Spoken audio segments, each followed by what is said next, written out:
A crack in the wall, an unfinished wall, a stain on the couch, unironed clothes, a pimple on the face, a wrinkle on the face. These are things that we don't like seeing, things that we want to avoid. We want to exist in a realm of perfection where everything is straight, neat, finished. We strive to attain it through cold mornings and dark nights, through fire that burns us to ashes. We fight to stay afloat in life, to keep things straight and absolute. We want to turn away from the asymmetric, the decayed, the impermanent. We want youth, we want symmetry, the permanent, the perfect. This reasoning is perpetuated by the Western ideas of having control over everything, structure. That the only way to go through life and be perfect is by reason and order. So we end up being engulfed in the struggle to achieve the standards of the ideal, like feeding a fire that will eventually burn us. We live in a society that is cruel. We have become burnt out, depressed, anxious, and even in a state of despair and mass neurosis.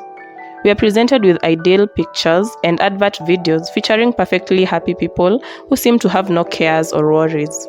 People who seem perfect, toasting champagne, dancing, driving fancy cars.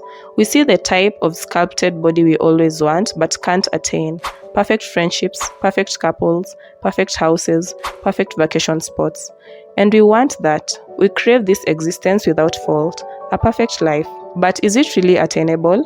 A state of perfection? For those of us who've been caught in this hamster wheel of control, of chasing perfection, of dealing with cruelty of existence as we struggle to achieve our goals perfectly, then there is an ancient Japanese philosophy that is the antidote, Wabi Sabi. Around the 12th century, Japanese Buddhist monk Nonin created the Japanese Zen school that followed the way of Zen Buddhism. The core of this Buddhist school of thought is that suffering is the nature of reality, but more specifically our own doing. We suffer because we attach our value to our wants and needs, which are mostly selfish. We want to have things so that we can live in a semblance of perfection. But in reality, we live in a selfish world, a cold existence, an impersonal world without feeling towards us. The world is impermanent, in constant flux, and subject to change. The world operates by its own laws, and when we want to bend its will to fit our desires, then we suffer because we can never get everything. There is no permanent, nor is there certainty. The three marks of existence in Buddhism are impermanence, suffering, and emptiness. And the only way to appreciate this, then, is to live in agreement with the universe. When we reach a state of agreement with the universe, then it becomes our ally. With time, this Buddhist school of thought became something to ponder upon, something to incorporate into culture, aesthetics, and philosophy. Together, these words are Wabi Sabi. There's no direct and comprehensive translation of these words in English, but with time there has been a general understanding. Wabi is used to refer to the simple, imperfect things that are like a withered flower. Sabi is used to describe the decay, change, and wearing out of things with time.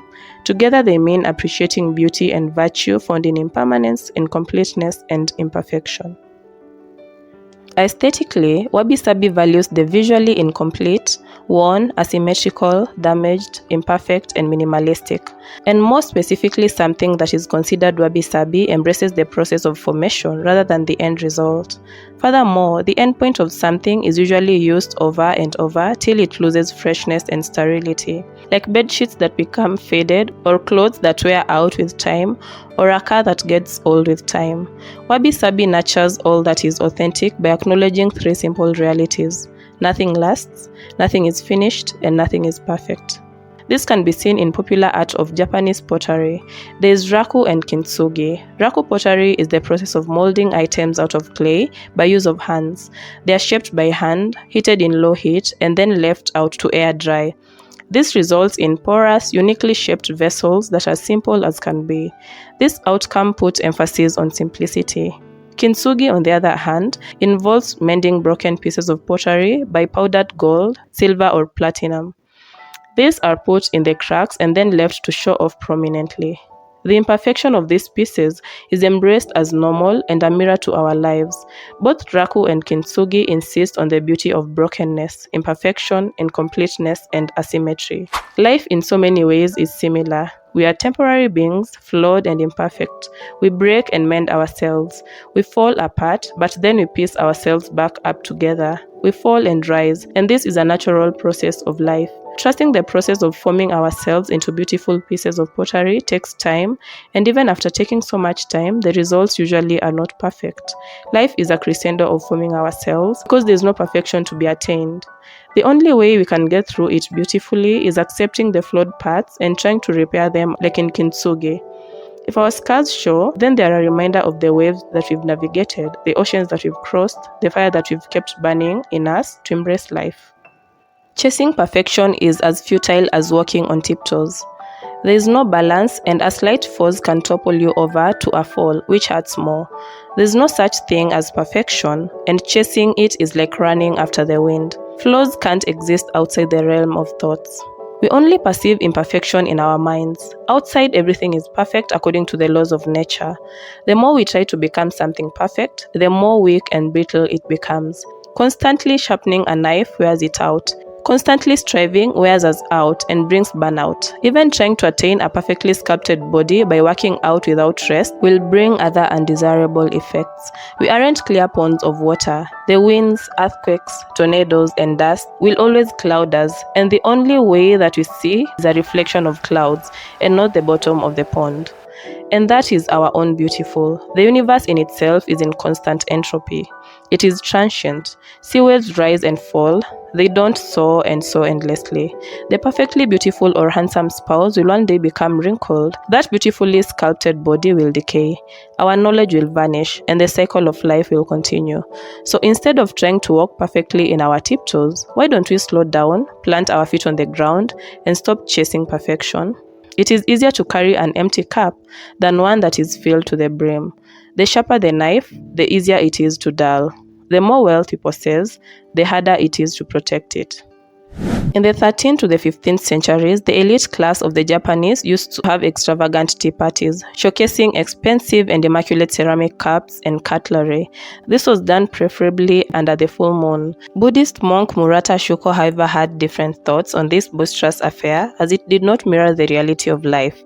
Everything was way immaculate, almost sterile. He introduced a new way of having tea party ceremonies that involved 4 values.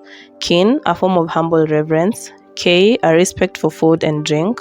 Sei, purity for spirit and body. Yaku, Buddhist concept for denoting calmness and freedom from desire, and in a spiritual setting that reminded people of the beauty of simplicity. The whole point of Wabi Sabi is to change our perception of life in appreciation of a more intentional one. We should see beauty in anything that life holds, be it decayed or fresh. Of course, there is nothing wrong with the pursuit of self-improvement, only that we have to keep in mind the transient nature of life, that we can't strive to become perfect, only better. We should not have the goal of arriving at a particular destination, but rather enjoy the process of letting life unfold and surprise us. The path to perfection is endless. Of course, this doesn't mean that we become lazy in pursuing self-actualization, or that we embrace fatal imperfections in life, like drug addiction. Such an example only serves to numb the mind from pain and aim to reach a perfect sense of peace, which is a lie. Wabi Sabi gives you permission to be yourself. It encourages you to do your best, but not make yourself ill in the pursuit of unattainable goals of perfection. It gently motions you to relax, to slow down and enjoy your life, and it shows us that beauty can be found in the most unlikely of places, making every day a doorway to delight. Nothing in nature is complete or perfect. The trees, stones, valleys, rivers, mountains, all are placed in by natural occurrences and will change over time. Things are born and come to life. They exist, then age and die. There is asymmetry, there is crookedness, decay and death. Nature unfolds as it opts, and when we look around us, the things that are crooked are the most beautiful. They form tourist attraction centers. If this is the way of nature, then why should we strive to reach a place of perfection? Wabi Sabi teaches us to appreciate the impermanence of life. We are only here for a while. We came from dust, from nothingness, and that's where we'll return. Everything we do will at some point lose its value and meaning. Everything that we know, cherish, and hold dear will at some point decay. Everything will disappear into nothingness. This is something we try to fight because the reality of it all is too painful to handle, that we will decay, we will be forgotten. But what if instead of fighting it by striving for success, we just take a moment to appreciate the beauty and virtue in life, in its imperfection? We can learn to embrace things as they are and not how they should be.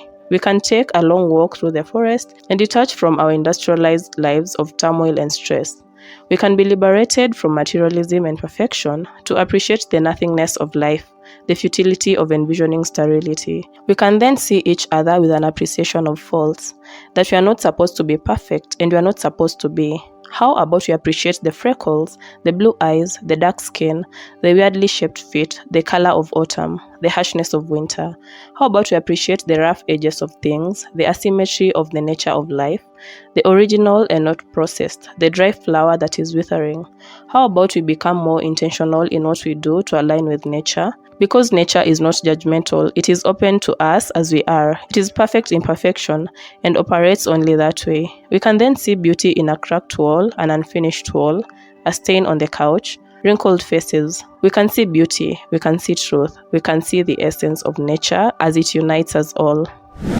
Wabi Sabi may not seem something we should embrace, but even if we fight the impermanence of life, its futility and emptiness, in our own way, our own struggle to fully embrace imperfection, we are in a way embodying this idea of Wabi Sabi. Thank you so much guys for tuning in today and watching this video. It's been a pleasure talking about Wabi Sabi. Please subscribe, like, and comment down below on what you think of this video. See you next time. Bye.